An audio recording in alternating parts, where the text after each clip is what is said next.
Boa tarde, doutor deputado.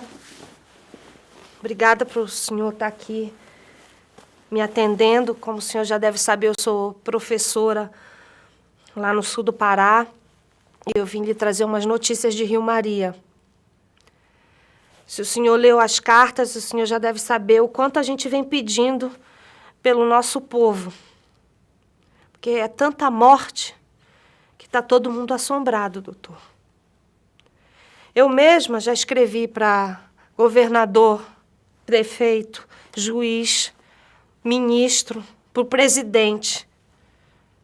Mas eles só lançam iludição sobre nós. O governo, quando chega, é quando o conflito já acabou. Aí eu fico me perguntando, será que precisa morrer gente graúda para que o povo da cidade tenha um olhar sobre a nossa causa? A gente anda, doutor, tropeçando em cadáver, porque os assassinos não têm nem um capricho de enterrar. O senhor já viu isso? O padre que chegou para ajudar já está na lista de morte. Onde já se viu matar padre? Mas eles matam. Matam mesmo, porque teve o caso agora do padre Josimo, que morreu assassinado na frente da igreja dele. Teve também a irmã Adelaide Molinari, assassinada também. Eu não sei onde vai parar, porque eles não têm medo de arder no inferno, não têm medo de nada. Pois então, o que eu vim lhe pedir para o senhor nos ajudar a apurar esses crimes, punir os responsáveis, dar um freio nessa violência, doutor. Porque esse conflito de terra está acabando com o nosso povo. O pessoal da cidade reclama quando o povo sai do campo para as favelas. Mas fazer o quê? Não tem ninguém que apoie o senhor. Me desculpe, não tem ajuda. Na nossa cidade já tem até um canto. Todo mundo sabe. Esse homem vai morrer. Esse homem vai morrer. Esse homem vai morrer.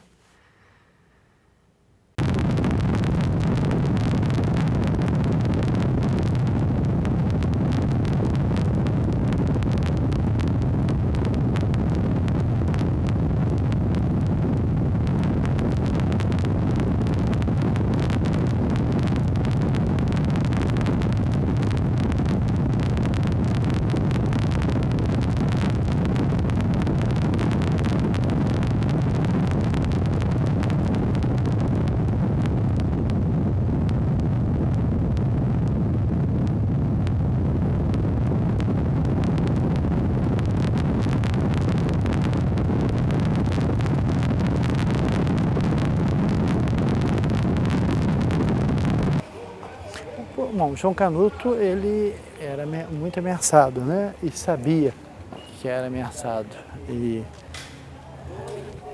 ele sabia, a cidade sabia, todos nós sabíamos, e nós não conseguimos impedir que ele fosse morto. O personagem do Garcia Marques, ele do livro Crônica de uma Morte Anunciada, ele não sabia, a cidade toda sabia, mas ele não sabia. No nosso caso aqui, todo mundo sabia, até a vítima sabia, né?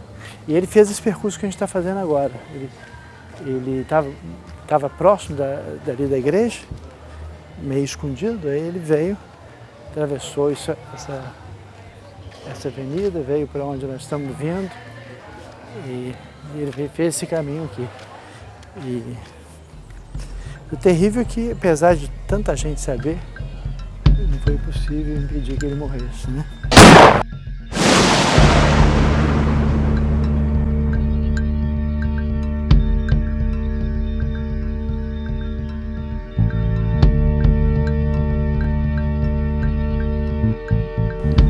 Olha, isso aí agora entra aí uma coisa que eu digo. Eu acho que se o Frei Henri e o Ricardo, o padre Ricardo aqui, não intervêm, Acho que estava morto o Sebastião, estava morto todo mundo. Porque o plano deles era matar todos os comunistas, todos os padres, todo mundo que não pensasse da forma deles. Qual é a forma deles? A forma deles era, quem é pobre tem que ser pobre, quem é rico tem que ser rico. Fazendeiro é fazendeiro e peão é peão. Sem carteira assinada e numa boa. Entendeu? Eu digo que eu convivi com os dois lados. Entendeu? Mas graças a Deus, Deus ainda... Eu, como se diz, como é que o Chico fala? Eu que não acredito, peço a Deus por mim, a gente humilde. Ai, que vontade de chorar. Quanto vai para um trabalhador rural para ser morto? Não, é barato. Agora, por notícia, olha, já estou sabendo por alta, por notícia que o presidente do sindicato disse que está em valor de 50 mil. É a cabeça. Aí os outros vai maneirando mais um pouco. E um padre vai usar? Olha, o padre diz que tem valor de 30, 40 mil reais, é assim. Diz que o sindicato... Diz que é, porque diz que o sindicalista é muito atentado para querer tomar a terra. Eles falam assim, invadir a terra dos outros. Tá certo. Entendeu?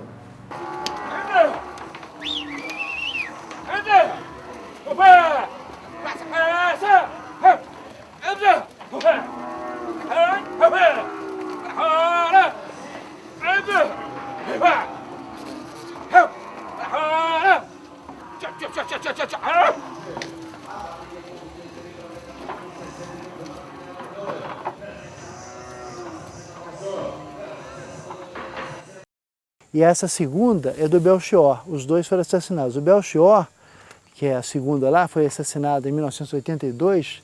Ele estava colhendo arroz e teve mais de 145 perfurações. E, inclusive, os olhos dele foram perfurados. E aqui, essa primeira é do Expedito Ribeiro de Souza, assassinado em 91.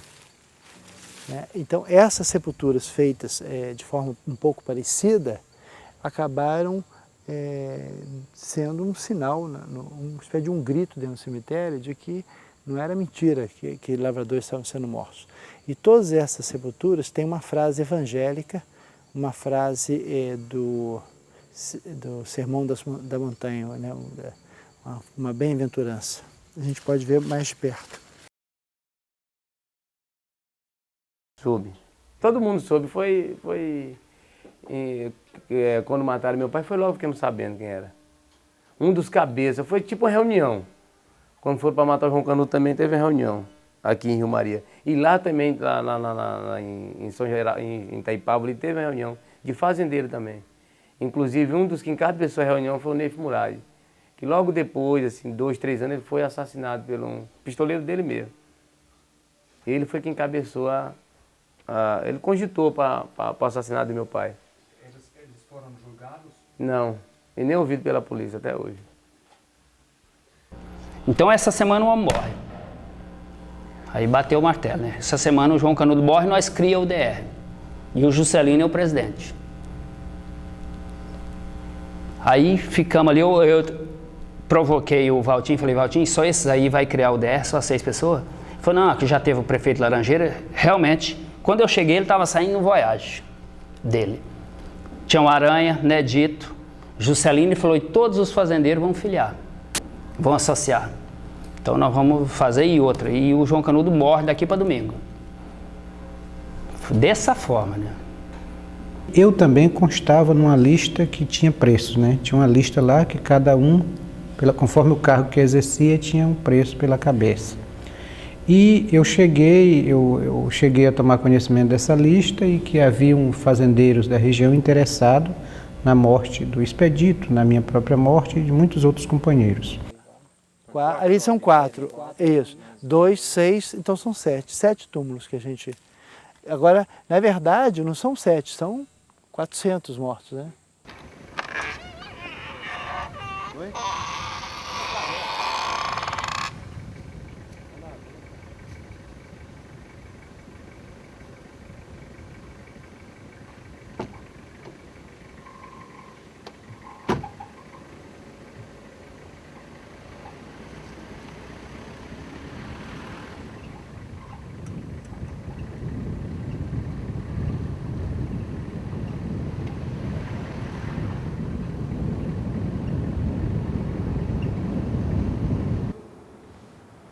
quando matava um poceiro deles, que tinha um povo por trás, aí soltava em mais.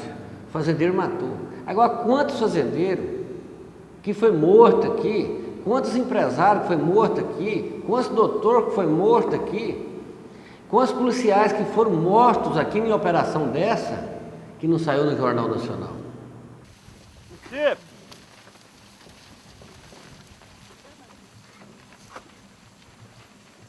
Aí ele solta ela aqui, aí ela sai assim de dentro, aqui, com as fotos boas. Ei! Chico! Pode colocar.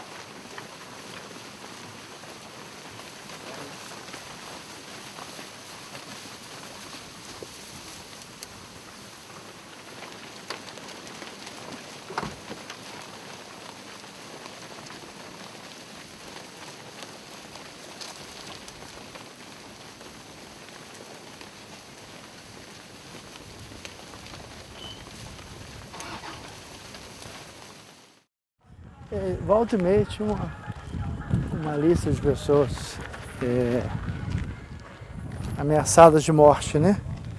Uma lista em que estiveram nessa lista o Paulo Fonteles, que foi advogado desse sindicato também, o Expedito,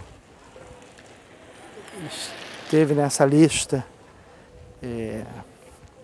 o Gringo, Raimundo Ferreira Lima, que foi assassinado, pai do Silvio, que foi minha segurança. E eu também estive nessa lista. Muita gente esteve nessa lista. E acabou, dessa lista, diversos morreram, né?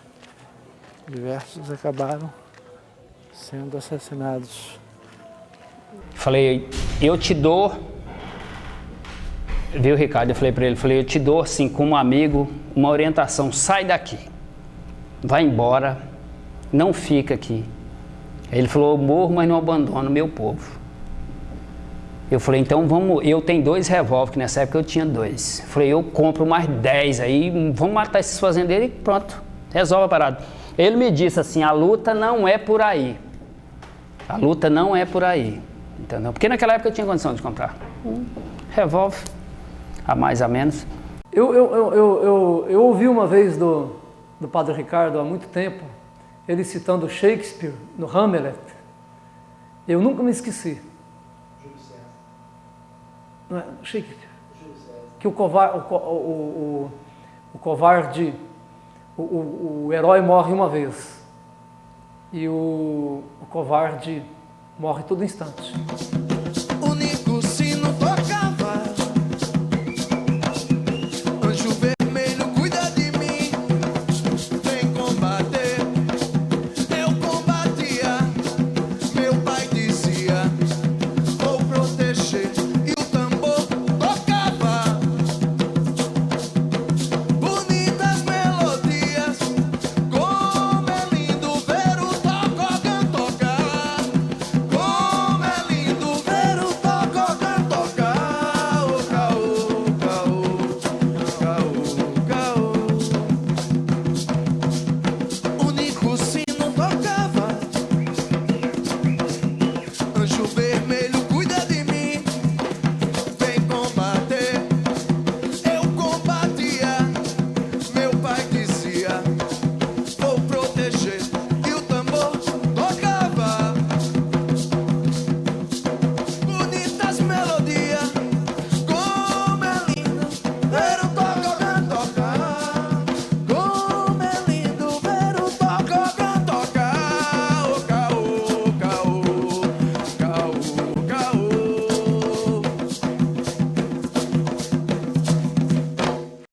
A primeira ameaça que eu sofri foi em Conceição do Araguaia,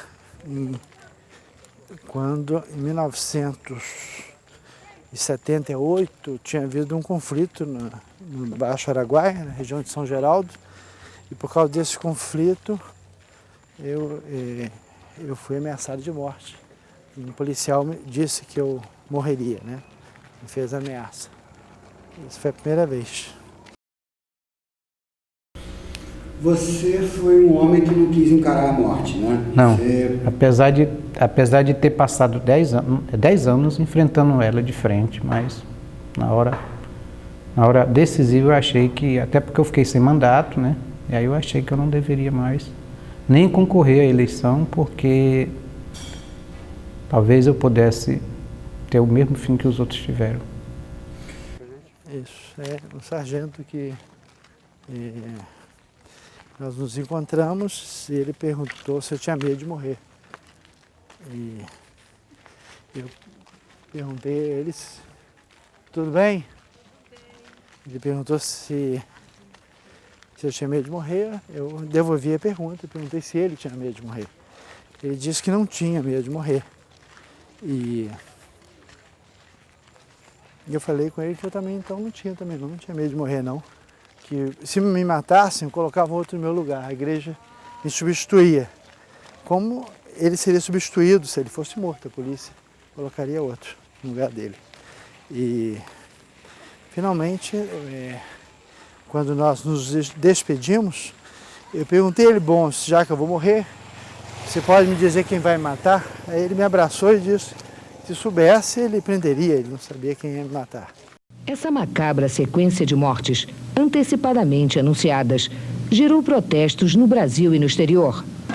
No dia 13 de março de 1991, políticos, sindicalistas, religiosos e artistas estiveram em Rio Maria participando do Dia contra a Violência e a Impunidade, numa manifestação que reuniu milhares de pessoas. Os fazendeiros, ironicamente, espalharam faixas pela praça. Quando tem conflito, todos os dois lados correm risco. Se você vai, se está no conflito, você está já preparado com o seu segurança e vem um outro lado de lá, lógico que é o caso que eu te falei. Que o lado de cá não é que o fazendeiro tem dinheiro. Ele tem dinheiro. Ele tem mais dinheiro que o outro. Mas o outro lado tem os financiadores. Entendeu? Tem os financiadores que pagam esse povo. Quem são os financiadores? Os financiadores são um pequeno comerciante, o cara que leva algum proveito, entendeu?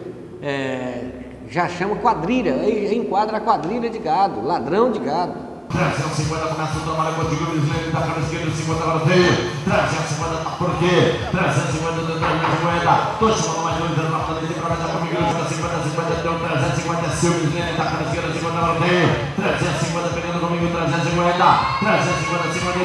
52, obrigado, continua o trabalho contigo, tá para a esquerda. É sobre a causa, né? Olha, a questão fundamental que cria tantas dificuldades e problemas é a questão da concentração da terra. A concentração da terra e a política de ocupação da Amazônia, né?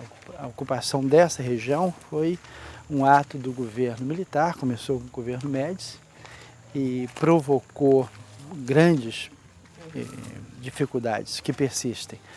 Então, além da concentração fundiária, provocou danos ambientais, provocou injustiça social, assassinato de peões e assassinato de poceiros, né? Essa política...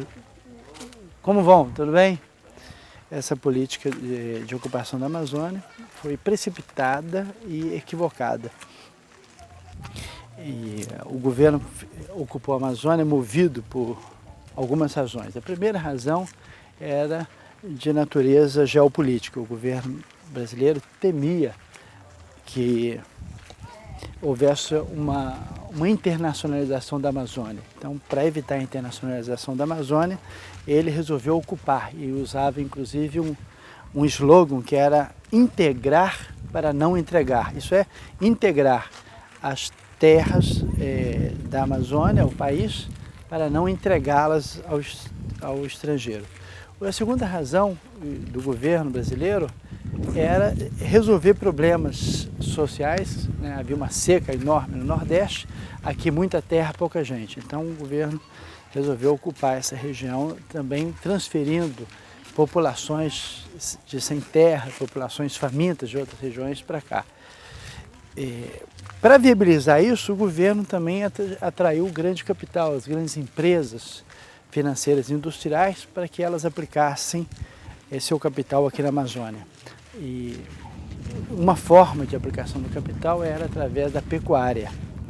E a pecuária exige muita terra, e o governo brasileiro liberava recursos, uma taxa de juros negativo e incentivos fiscais.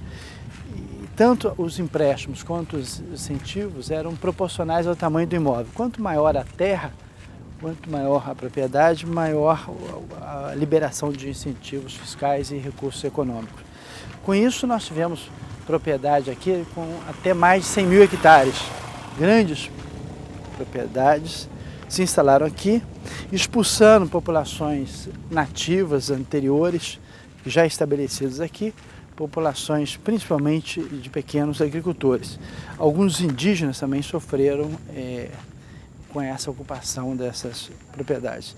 As propriedades, às vezes, se instalaram de forma mais ou menos regular, mas na maioria das vezes a titulação das suas terras nem sempre foram regulares. Houve sobreposição de títulos, houve expedição ilegal de títulos definitivos dos imóveis. Então foi realmente um caos fundiário, né, uma grande confusão. Essas propriedades, na verdade, se instalaram de forma completamente irregular.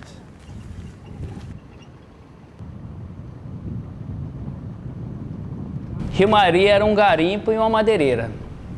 Não sei se você conhece a história da Maginco, que eles já vieram de São Geraldo, né? E eles abriram a estrada e eles mandavam na cidade, o Grupo Maginco. Então toda a terra era deles e acabou. O que não era deles era... Construíam a estrada para tirar a madeira. Exatamente. Tirar o mogno, eles fizeram a estrada e fizeram o Rio Maria. Então eles predominavam, né? Através da força econômica, do poder político que tinha.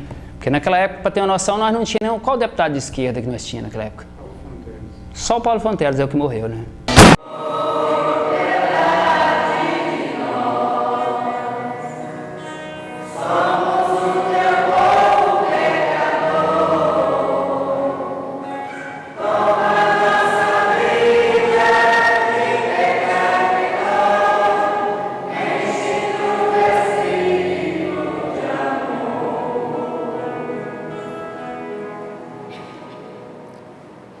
Deus Todo-Poderoso, tenha compaixão de nós. Perdoe os nossos pecados e nos conduza à vida eterna. Oremos. Qual lado é mais perigoso? Depende do que você vai atacar. Se você entra do lado do fazendeiro e vai atacar o poceiro, o pequeno invasor, o pequeno assentado, é o lado mais... Aí não... E vice-versa, quer dizer, não existe um lado mais perigoso e nem... São dois lados.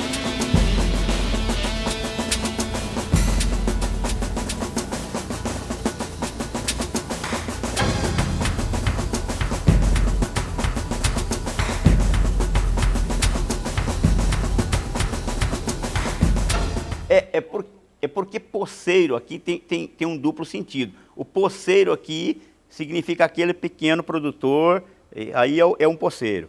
Agora, se ele tem uma posse, no meu caso, e o caso de vários aqui, grandes fazendas, não são considerados poceiros, são considerados fazendeiros. Mas, na realidade, são poceiros, porque muitas vezes não tem nem o título da terra também, né? Então, a gente tem que separar isso para que as pessoas entendam, né? Eles são muito gananciosos, né? Principalmente aqui na nossa região do sul do Pará, que a grande maioria das terras não foram compradas, elas foram griladas. Tem fazendeiro aí que eles têm 300, 400 ou 1.000 alqueires de terra, talvez tenha documento de 100 alqueires. Quem tem 1.000 alqueires de terra deve ter documento de 100 alqueires e tomou conta do restante. Então, partir daí que as pessoas, que os trabalhadores rurais fazem a ocupação, porque eles sabem que o cara não é dono realmente, ele é um grileiro. E quando eles percebem que a consciência, o nível de consciência está levando as pessoas a fazer essas ocupações, porque sabe que as terras não têm documento e que futuramente elas serão desapropriadas, eles entram por desespero. Eles não querem perder aquilo que eles se dizem dono, que na verdade não são.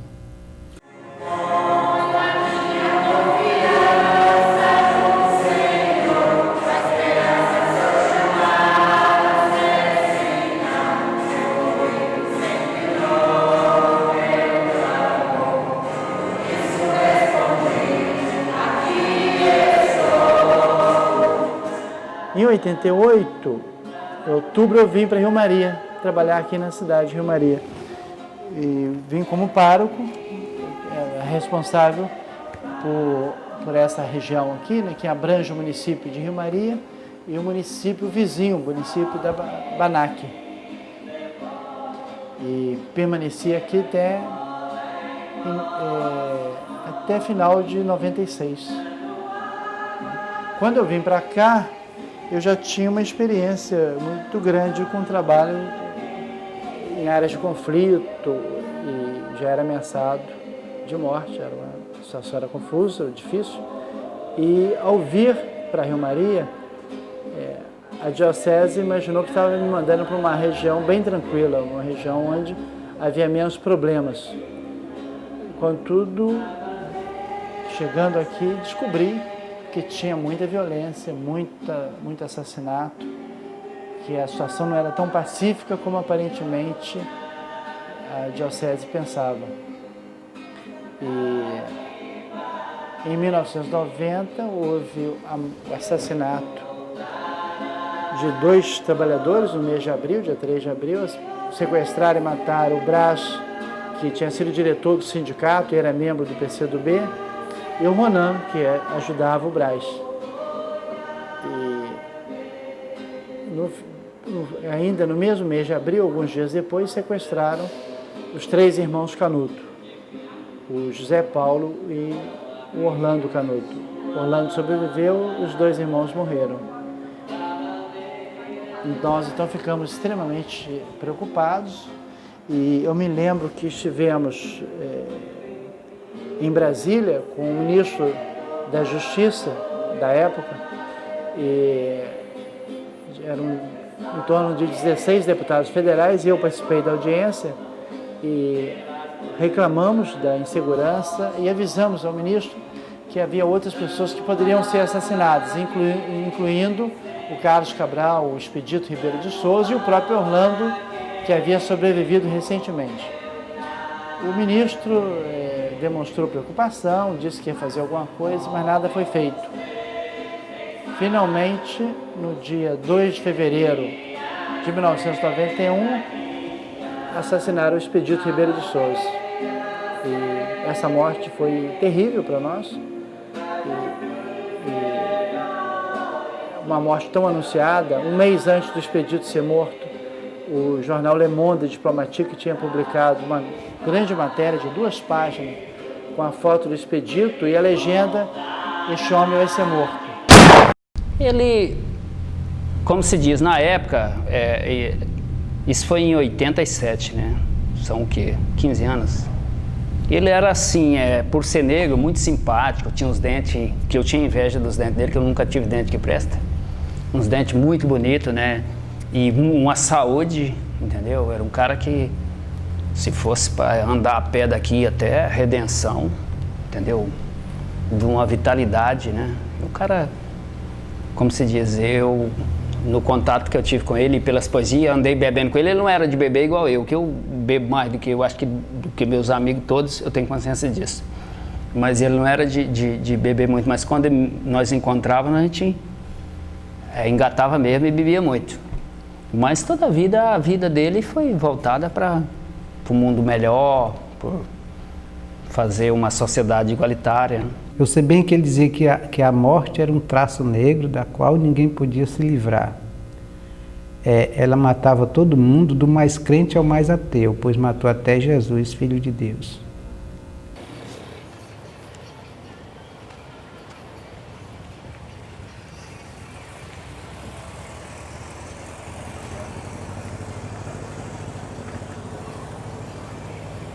Então aí à esquerda, tá vendo? Esse é o posto. Esse é o posto de combustível. E atrás do posto de combustível morava um dos fazendeiros, que também era madeireiro, em cuja casa houve uma reunião em que participou muita gente, inclusive o vice-prefeito da cidade na época, o Dr. Eurico, e nessa reunião se discutiu, se decidiu a morte do João Canuto. Eu acho que eles fizeram uma reunião que no grupo do Expedito, tinha o Expedito, o Robertinho, o próprio, como é que é o nome dele? Braz, finado Braz, né? João Canudo. Aí eles decidiram que não tinha que abrir, teria que ficar, né? Eu até falei para o Expedito, Expedito, porque eu acho que o Expedito ele era mais poeta do que a realidade ele não estava vivendo, né? Entendeu? E eu percebo isso, né? Ele é um cara muito ligado na cultura e tudo, e muitas das vezes quem tá nesse aí não tá na base para saber, a coisa era séria. Eu falei, rapaz, os homens quer te matar, mano, quer matar todo mundo aqui. Eu falei, eu acho que o João Canuto tem que sair. Ele mesmo na época, ele e o Robertinho e o Braz defendia que não teria que sair. Canuto era uma pessoa que carregava, eu vi Canuto carregando um doente nas costas para o hospital. Ele vivia para servir. Agora, o Canuto tinha disputado uma eleição com esse Adilson Laranjeira. E ele só não levou a eleição porque foi roubado. Tinha 6 filhos, com que idade que ele morreu? Ele morreu com 49 anos. Então morreu com 49 anos, tinha 6 filhos, era casado com Dona Geraldina. Quando ele morreu, faltava 3 anos para a eleição. E o prefeito já tinha dito em um determinado local que ele não ia perder a eleição futura para um homem que morava numa casa de palha e o piso de chão batido. Então, isso, eu acho que essa foi uma das principais razões, foi o medo da próxima eleição. Porque aí a classe dominante ia ter um prefeito que não agradava os interesses dele. Ele sempre andava bem vestido, né? Sempre de sapato, não era?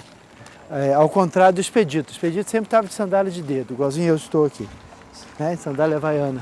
E o João Canuto sempre muito elegante, né? Era um homem pobre e elegante, né? Era sempre bem vestido.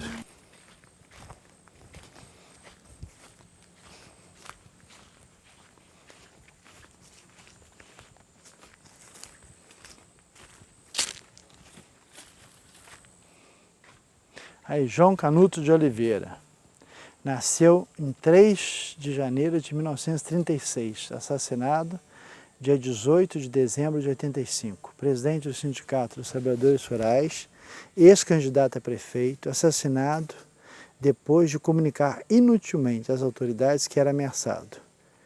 E a frase do Evangelho de São Lucas: felizes os que são perseguidos por causa da justiça, porque deles é o reino dos céus. Mateus, capítulo 5, versículo 10.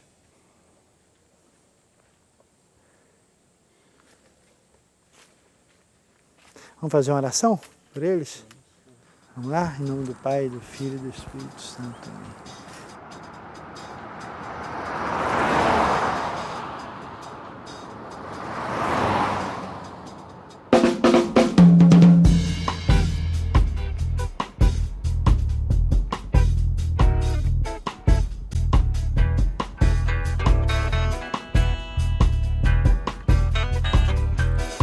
Quem sabe Deus não encontrou, quem sabe Deus não encontrou ainda, e na ausência cabe ao pior. Falar de Deus, isso ninguém duvida. Quem sabe Deus não encontrou, quem sabe Deus não encontrou ainda, e na ausência cabe ao pior. Falar de Deus, isso ninguém duvida.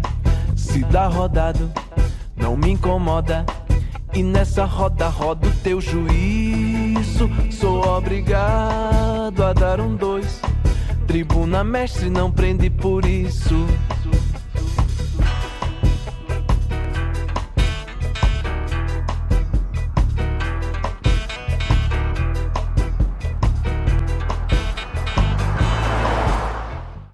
entra na sua casa, o que que acontece?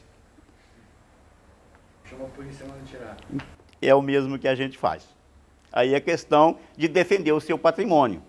Quer dizer, é a minha posse, mas é o meu patrimônio. Então eu tenho que defender. Como qualquer um vai defender o seu patrimônio, né? Não, aí você utiliza os mecanismos de acordo com a necessidade de cada um. O correto é a justiça. Mas a gente não pode nem ficar discutindo justiça no nosso país, né? É preferível a gente ficar calado, porque eu não sei se por onde vocês andam se tem, porque aqui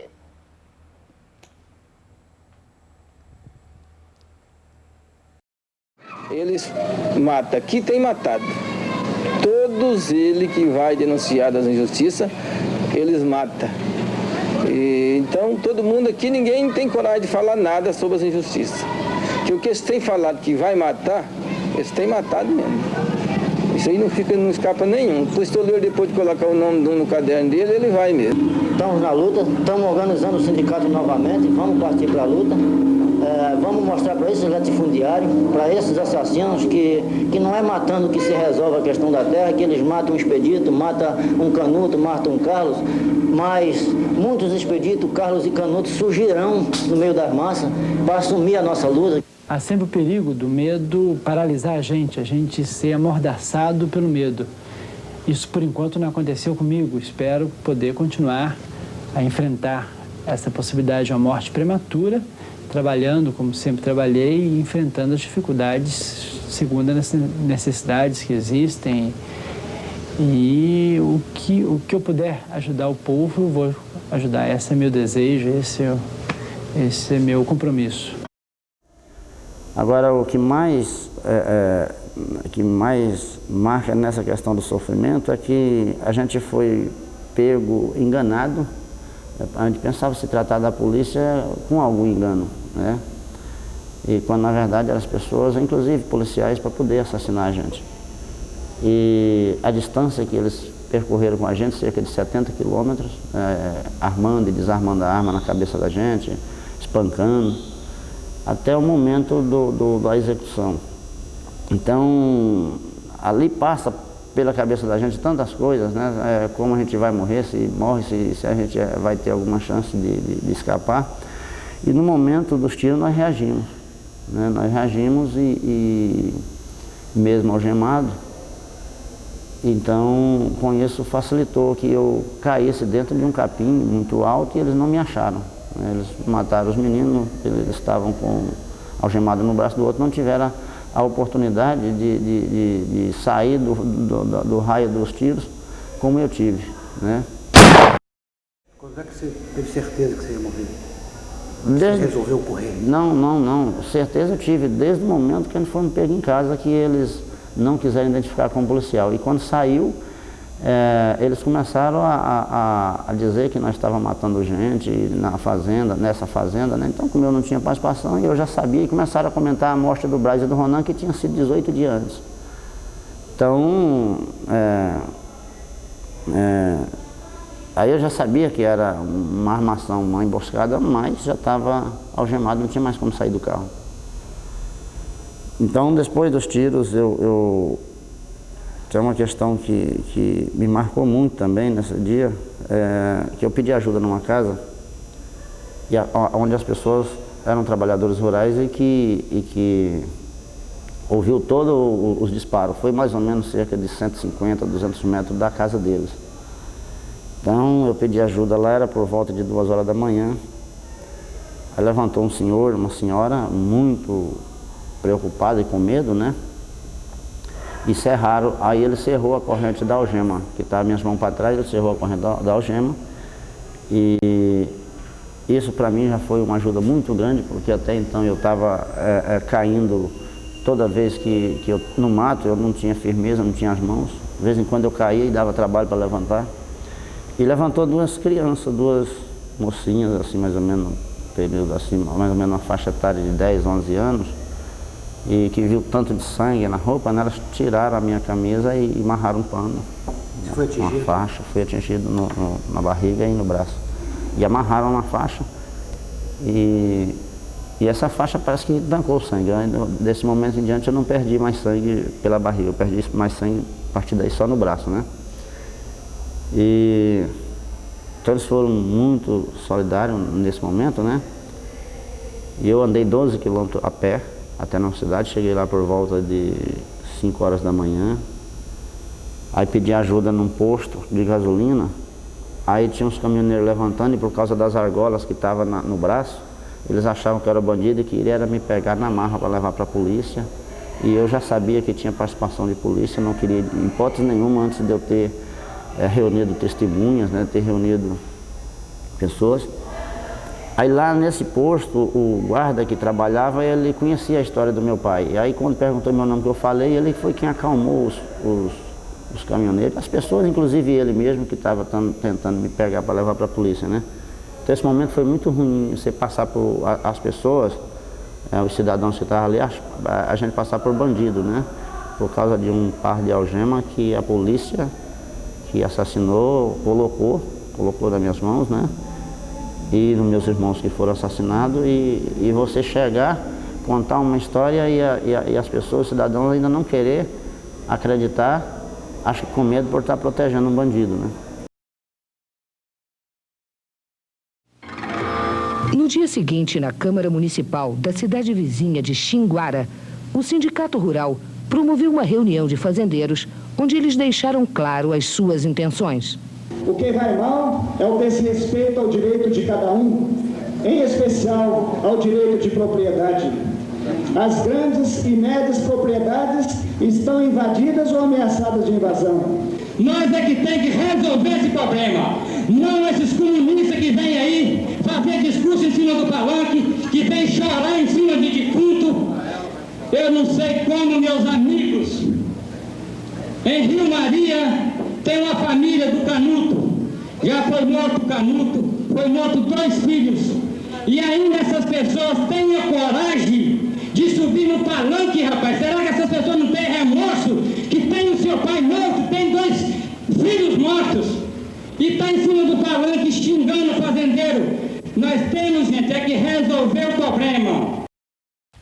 Eu acho que me denunciaram, né, me viram, principalmente no período da ditadura e logo após, como comunista, como terrorista, esse tipo de coisa, como subversivo. Eu sempre dizia, né, naquela época, né, eu morava aqui, que de fato eu era um subversivo, no sentido de que eu queria subverter essa desordem.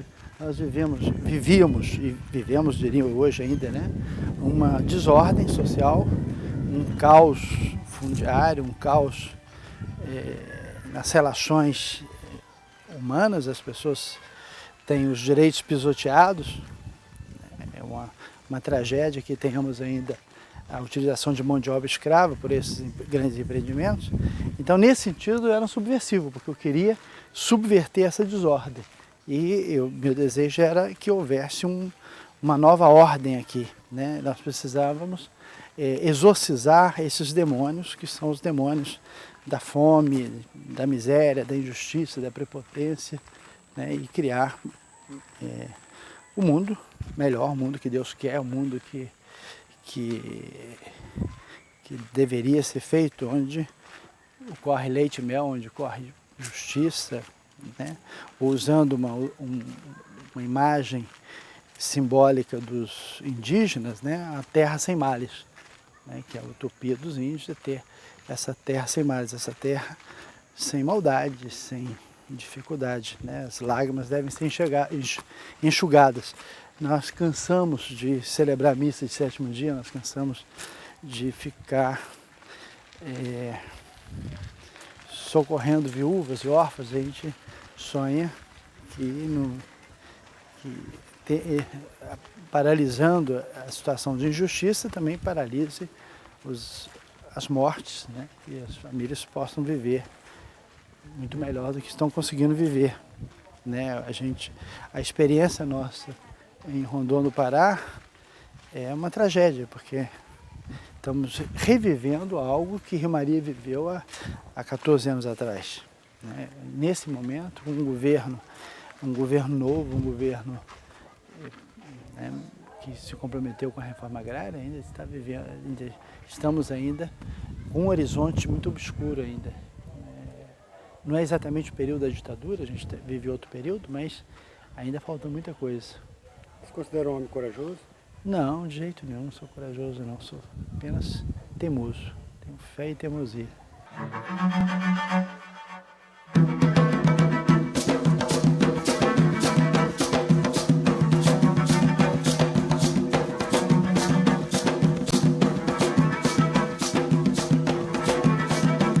O celular de Naná é a lua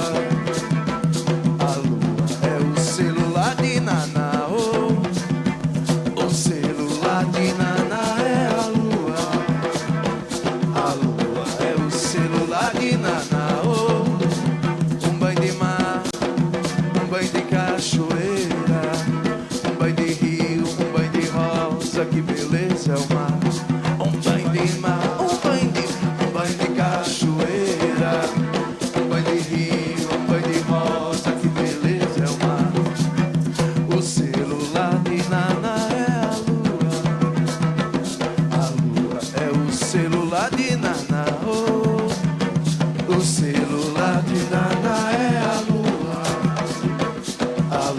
é o celular de Naná, um banho de mar, um banho de cachoeira, um banho de rio, um banho de rosa, que beleza é o mar. Um banho de mar, um banho de mar, um banho de cachoeira, um banho de rio, um banho de rosa, que beleza. Meu chapéu tá no alto do céu, meu chapéu é o alto do céu.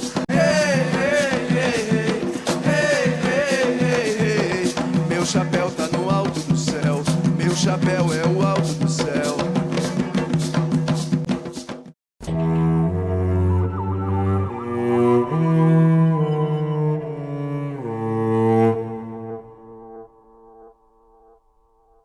Mas em 91 tinha muita morte em Rio Maria.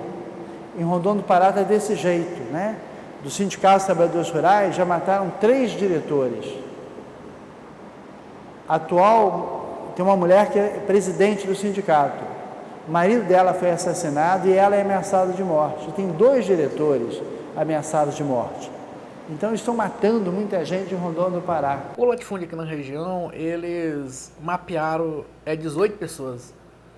Essas 18 pessoas teriam que morrer, né? Quer dizer, na intenção dele, na leitura do processo que eles fazem, é que se essas pessoas se afastassem do processo, né, essa questão da ocupação na região, da ocupação da terra na região, ela ficava de forma mais tranquila, né? Eles se enganam com isso, né, na verdade. Por isso que essas pessoas foram paristas, né? Eles eram 18. Dos 18, assim, de cabeça, eu me lembro do Dezinho, que foi assassinado, o Dezinho, que foi assassinado, o Euclide, né? E deve ter mais algumas pessoas que de cabeça assim é complicado para lembrar do nome, né? Mas essa... E outros ficaram na história ameaçados, né? Uns foi de forma mais recuando essa pressão em torno dessa pessoa e outros continuam, né? Que é o caso da Joelma, por exemplo, né? A dona Joelma, a gente teme a qualquer momento a gente receber um telefonema e matar a Joelma, né? Olha, não tem como a gente não ter medo, né? Claro que a gente tem medo, né? Porque meu esposo já foi assassinado, a testemunha, né? Isso 1 ano, né? Na sequência, né? Olha, esse é um tipo que eu mesmo tenho hora que às vezes a gente no movimento, até que a gente às vezes se revolta. Eu mesmo fui de uma pessoa que já até falei, se pelo acaso, se o movimento tentasse se organizar, o dia que o fazendeiro tirasse qualquer um, não precisava ser nós aqui de dentro do sindicato, mas qualquer um sindicalista de nós, se o movimento se reunisse assim, fosse lá e tirasse um dos fazendeiros, aí eles já ficavam mais tranquilos assim, tu tá entendendo? Porque a idade faz em praça pública assim, e a polícia quem foi? Foi nós e acabou a história. Deixa prender todo mundo, entendeu? Porque não tem jeito. É só nós que leva desvantagem. A região ficou uma região ainda mais assustada. Se você chegava aqui e falava assim, onde você mora? No Pará. Nossa! A resposta sua era essa. Deus me livre, você é doido? Morar num conflito daquele, numa guerra daquela? Então a realidade é essa. Então, uma perseguição, opressão do povo pobre pelos povos ricos que é assustador, né? A primeira impressão quando você chegar e andar nesta região, você não pode entender como tem com fio de terra enquanto tem tantas, é impensável, impensável. Andar dezenas de quilômetros na beira de uma estrada que passa na beira ou dentro de uma fazenda onde você não vê nenhuma casa e só cerca ou mesmo sem cerca, é impensável que pode acontecer problema de falta de terra por tanta gente. Então, essa aqui é a primeira realidade assustadora. Né?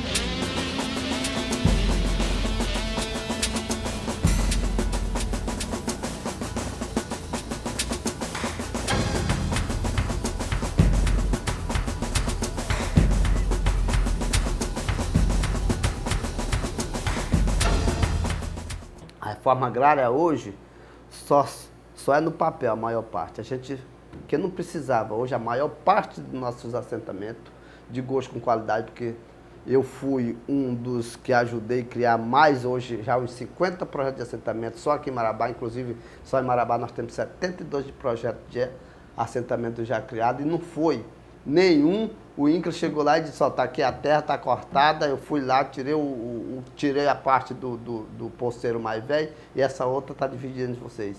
Só aconteceu ou na lei ou na marra ou com sangue. Isso é um absurdo. Fazenda Musa, que tinha uma serraria no Rio Maria, ele foi morto pela emboscada, certo? De poceiro. Não era poceiro na fazenda dele, poceiro na fazenda do vizinho dele. Ele veio passando, estava a trincheira, estava numa caminhonete, e os caras pensou que nem conhecia o dono da fazenda, pensou que ele era o dono da fazenda. Eles invadiram a outra fazenda e mataram.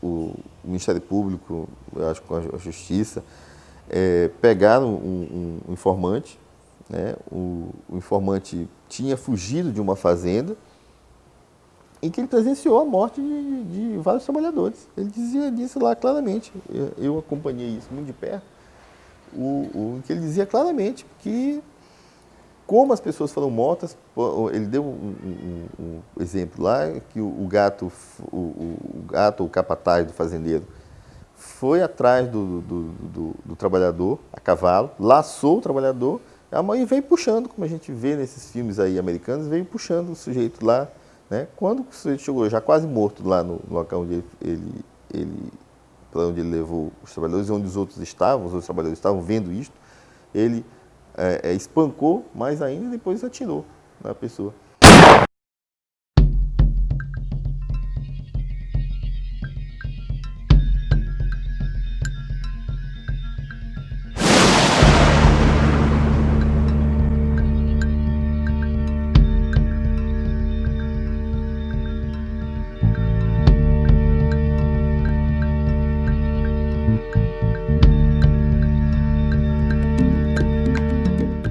Além de ilegal e imoral, né? Só tem uma bala, né? Só calça uma bala, é uma 12. É o calibre mais grosso que tem, né?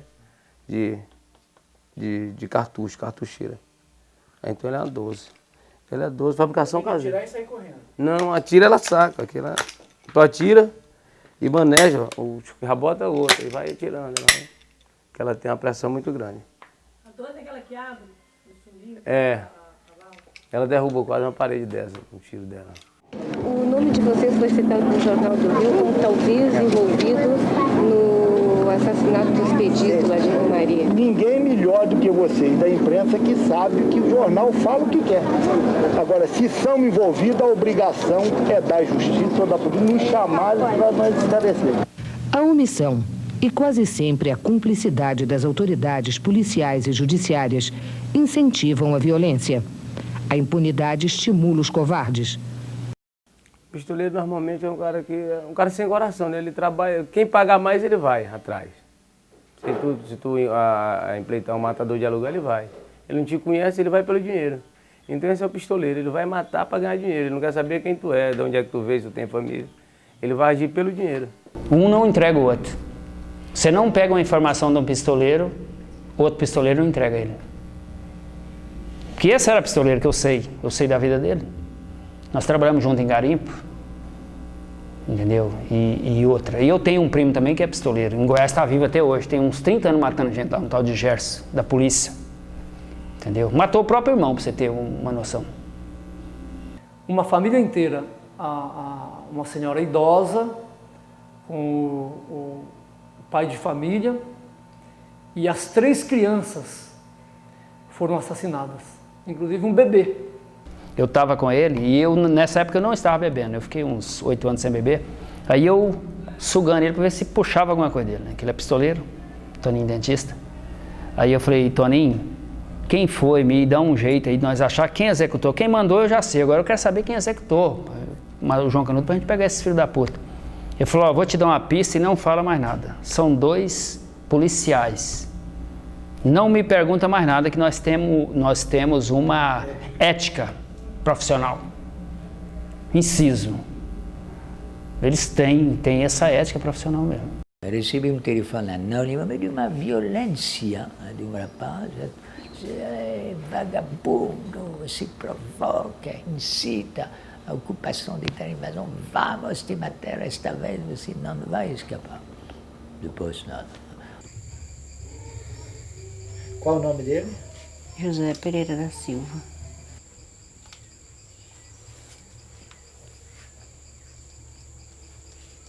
Quem matou ele foi o Sebastião da Teresona.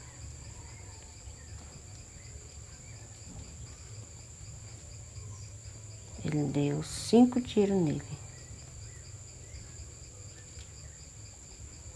Na comunidade que nós habitamos com o assentamento, nós tínhamos um recado dele, né, de 16 de junho, era o dia que ele ia fazer o despejo nosso. 3 dias antes ele fez a chacina na UBA, né? Então, nosso assentamento fica próximo da UBA, inclusive a gente chegou a ouvir o tiroteio, né? Então ele era o braço direito dos Mundran aqui na arte de matar, né? Então ele que tinha os capangas, né? Ele que era o chefe, né?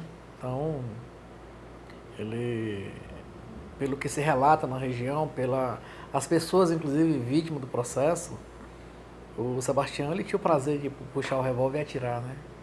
Então ele mesmo, então era assim. E comandava bandos, né? Para matar, para fazer chacina, para tocar fogo em barraco, para espancar. Então ele, assim, o pessoal fala de Lampião como assombração, né? Então, se isso vale, ele era o Lampião daqui da região em defesa do latifúndio, né? Ele ia e matava mesmo. Pistoleiros como Sebastião da Teresona, como Pássaro Preto, como o ex-PM Ubirajara, que participou do assassinato dos irmãos Canuto, ou como Neto, um jovem de 17 anos que matou 26 pessoas, e Marivaldo, são os heróis que fazem valer a lei dos donos da terra. As coisas não andam, porque as pessoas têm medo, e tem razão para ter medo lá no sul do Pará, né?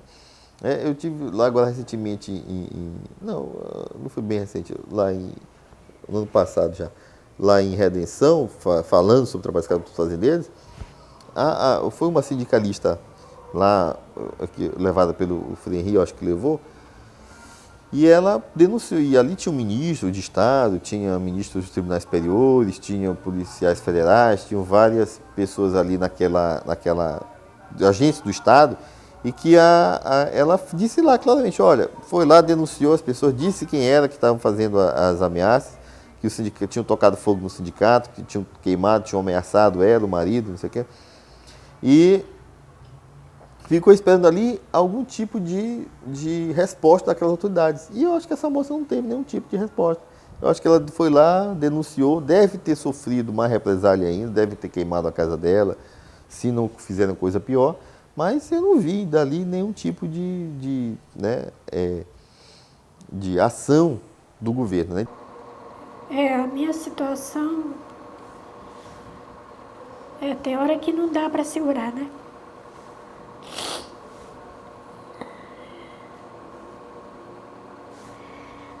A minha situação é essa que eu comecei a contar, né? Que não é fácil. A gente vê o marido ser morto, né? Na frente. 2 companheiros que nos ajudaram, também brutalmente assassinados, né? A forma que foi, a ousadia, de que forma eles organizam essas mortes. E eu, por ser uma mulher e querer fazer valer, né? É aquela palavra que se diz assim, justiça, né? Que alguém pague pelos seus erros cometidos, pelos seus crimes. E hoje eu tenho a coragem de lutar, como eu disse, não sei se é coragem, se é o medo, ou se é uma grande vontade de mudança. Dizer assim, olha, mas você tem que ter cuidado, porque também tu vai morrer, né? Então, só por aí vocês devem ver que não é fácil para mim, né? Eu tenho meus 4 filhos e dizer assim, mãe, mas eu não quero que a senhora também tenha o mesmo destino do nosso pai. E aí, né? E a defesa, qual a defesa que nós temos, né? Então, só a vontade mesmo de nós querer viver, né? Essa é a nossa defesa que nós temos, né? Então não é fácil a minha vida, não é fácil. Gestos e atitudes de amor como estes nos fazem acreditar e sentir que podemos tirar forças da fraqueza e vitória da derrota. Cremos de coração que felizes são os que dormem no Senhor. Comunicamos que o culto fúnebre acontecerá hoje às 17 horas na Igreja Adventista, de onde sairá o cortejo para o sepultamento. Agradece à família Guiar Dias, a todos os amigos que comparecerem a este ato de fé e solidariedade cristã.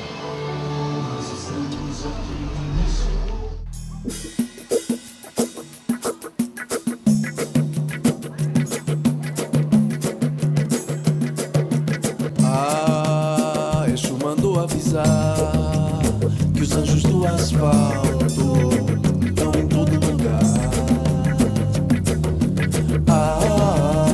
Exu mandou avisar que os anjos do asfalto estão em todo lugar. Mas a impunidade, ela é um grande incentivador para continuar os crimes, né? Então, o fato de terem matado o Dezinho e ter ficado por isso mesmo levou a matar a Ribamar. E o fato de não punir nenhum dos crimes vai levar a matar outra pessoa, né? Então, as pessoas agem livremente, né? Porque o latifúndio do crime, né, digamos assim, o patrão do crime na região, o parente, né, o filho, a nora, o sobrinho, é o bom advogado da região, é o juiz da região, entendeu?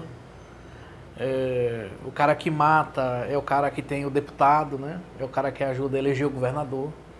Então as autoridades, sem dúvida nenhuma, elas protegem esse esquema, né, do crime, né? Eu acho que eles se tranquilizam porque dizem tudo bom, ao fim descobriremos um pistoleiro, mas ao fim nós conseguiremos que foge. Então não vou estar aqui, nunca vai provar nada contra o Mondanche, então eu acho que vai ficar por aí. E aí é preciso ver o seguinte, que quando me ameaçam lá no sul do Pará, quando me ameaçam lá, o recado que se passa à sociedade é exatamente este, é da fragilidade do Estado e de que as autoridades estão sujeitas ao interesse do crime organizado. Por quê? Porque o crime organizado te ameaça e não acontece nada.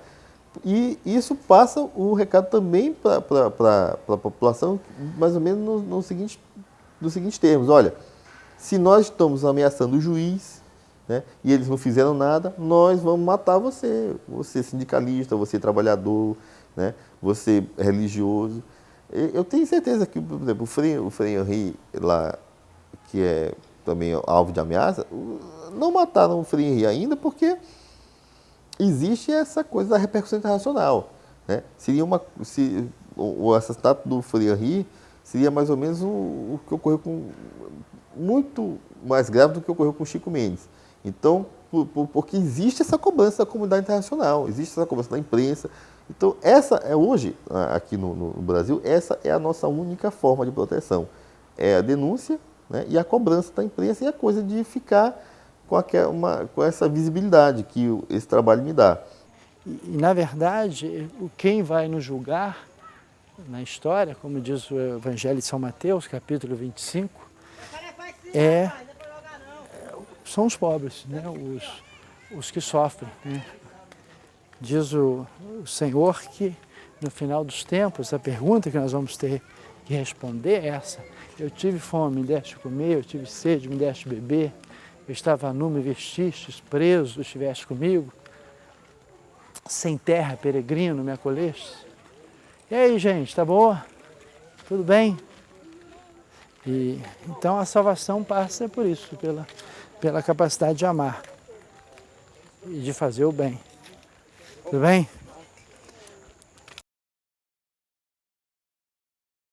Paz de Cristo. Paz de Cristo.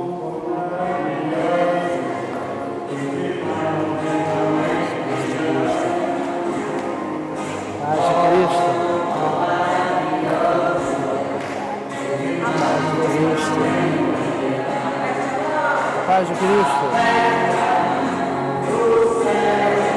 Paz de Cristo. Paz de Cristo. Paz de Cristo. Paz de Cristo. Paz de Cristo. Você tá boa? Tô bem, graças a Deus. Que bom que você está aqui no nosso meio. Muito obrigado.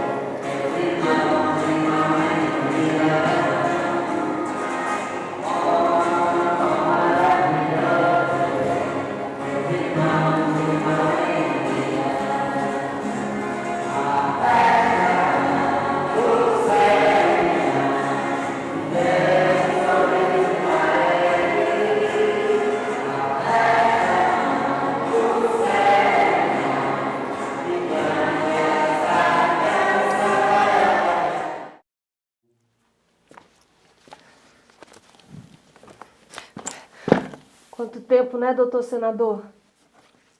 Acho que para mais de 20 anos, desde a época que o senhor era deputado. Estou eu aqui de novo para falar sobre a situação no sul do Pará, que infelizmente continua a mesma.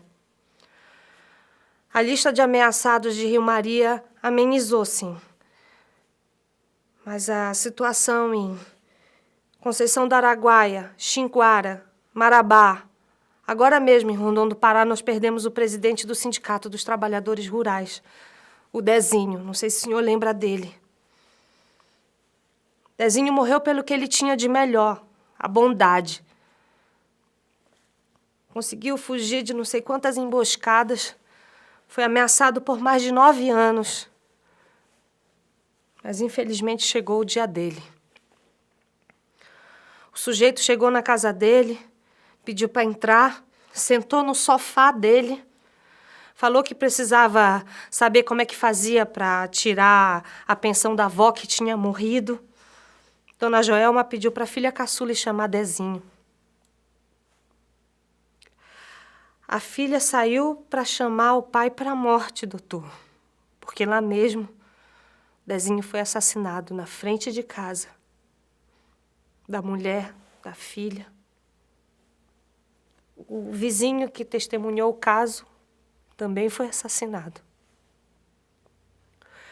Dona Joelma continua lá com os 4 filhos, ameaçada no sindicato, honrando a causa do marido.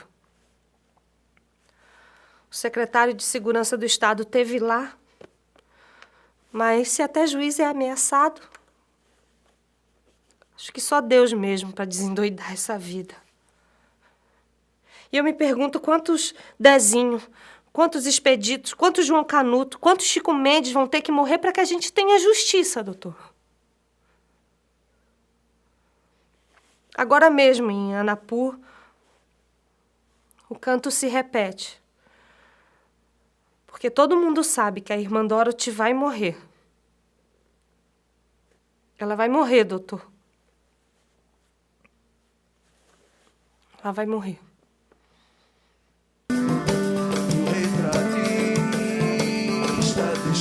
Agora só resta uma foto.